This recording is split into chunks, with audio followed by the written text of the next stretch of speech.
Hello po, online world. Ayan po yung ating na-pick up.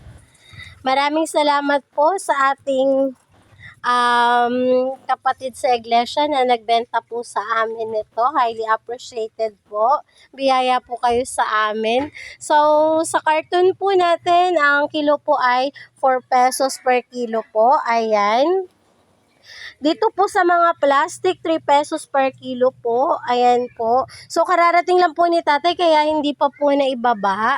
Sa galon po na color blue na ganito, ayan, 4 pesos per kilo po.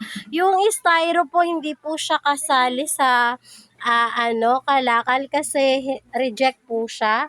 Pati po itong mga gulong, reject din po siya. Pero sinama na din po paghakot para po iwas kalat din. Ayan. Para po hindi po pamahaya ng lamok at ngayon po ay tag-ulan at may bagyo pa po sa kasalukuyan. So ayan, naglinis po sila ng kanilang tahanan at bakuran kaya ayan, pinapick up po sa atin. So, sa bakal po natin, ang kilo po natin 10 pesos per kilo po. Sa bote po, yung maliit po, kagaya po ng mga pinaglalagyan po ng bagoong, patis, mantika na bote, ayun po. Ang bilihan po natin 2 piraso po noon ay piso po. Kapag maliit. Pagka po malaki, kagaya po ng yung malaking bagoong, yun, piso per peraso po siya.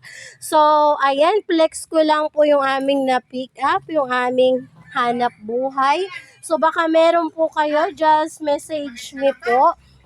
At pag nagkasundo po tayo, pipick upin din po namin kaagad. Pumipick up po kami around Nueva Ecija, boundary po ng Tarlac, boundary po ng Pampanga, boundary po ng Pangasinan at boundary po ng Nueva Vizcaya. So that's all for today's video. Thank you for watching. Bye-bye!